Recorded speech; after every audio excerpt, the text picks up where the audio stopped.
So this is important. It's time for us to heighten our collective discernment. And I'm not saying that as a suggestion. I'm not saying that as something I think we should do. It's something that we have to do. I want us all to be able to see exactly what's happening in front of us and not just on the surface, because this is all one big tactic. And I'm going to break it down a little bit, but you guys got to tap in for the rest of it because that's what it's going to take. So I know that everybody's saying, well, they're just trying to incite a race war. Y'all, we've been in a race war.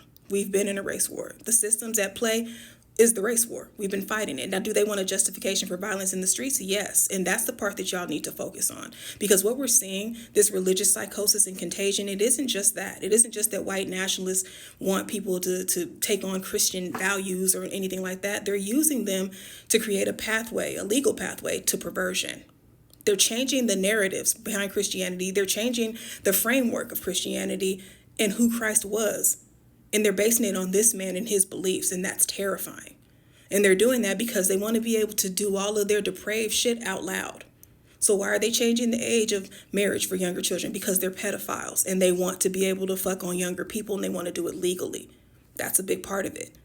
But the thing that's really getting me is that the people who are supposed to be discerning because they're supposed to be followers of Christ and of God, whatever, they're not seeing it. Corruption has been so tightly woven into the fabric of a religion that they can't see right from wrong anymore. And that's the thing. People like to assume that people who fall for this stuff are just dumb. A lot of these people are not dumb. But people can be deceived when you play on their emotions or when you play on their sense of right and wrong. And that's what's happening. They're playing on their sense of right and wrong. Because think about it. When you're in love, you can be the smartest person in the world, but love will make you illogical. So will fear.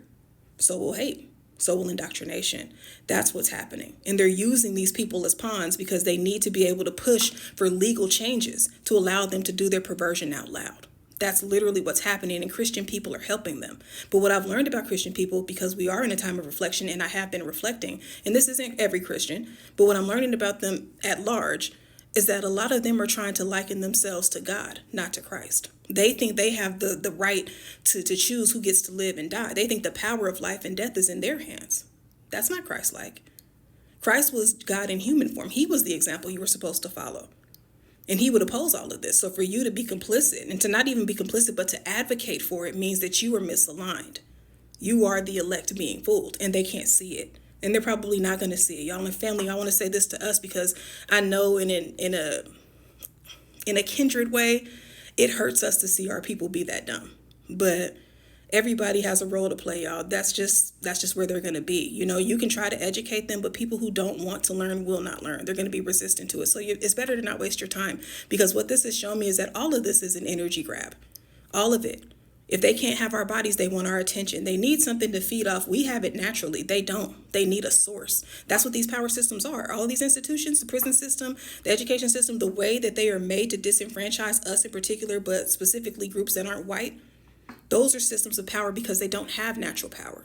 And that's why they're so angry, because we do.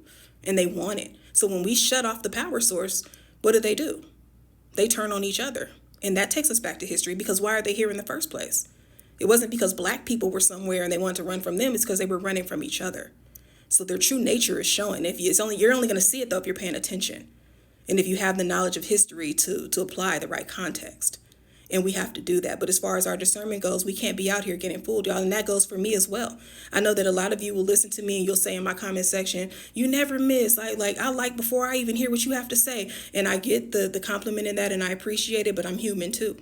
And I can be wrong too. So y'all got to be mindful of that. Don't just follow me because I said something and it sounded good. Look into it. Check into your discernment, make sure that what I'm saying is right, because I've seen people on here that even I have heard give ancestral messages, and that's someone who acts as an ancestral vessel. You can tell when it's them and when it's not. You can tell when it's that person and when it isn't. And I've seen people give those messages and I'm like, yeah, they speaking through them, boy. And then the next message, when they're speaking for themselves, I'm like, But just because they spoke in that moment or spoke that way in that moment doesn't mean that that's always who they are. So your discernment has to be on. I follow some of the smartest people on this app, but I'm still not going to take everything they say at face value, and I don't want y'all to do that with me either.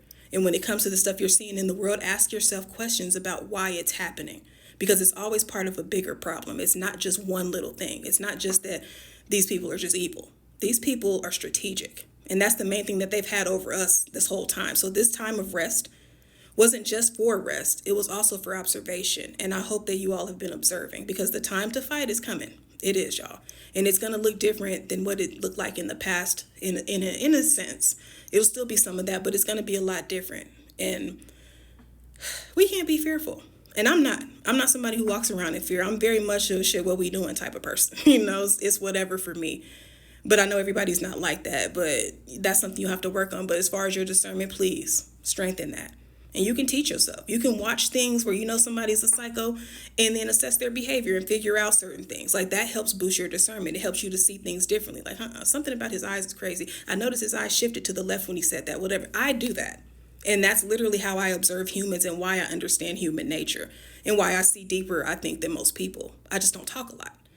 But I feel like I have to say this because I want my people to be okay. And I don't want you guys stressing and worrying about this. The fact that we could all take in that collective message lets me know that we're in good hands. But that was a gift, you guys.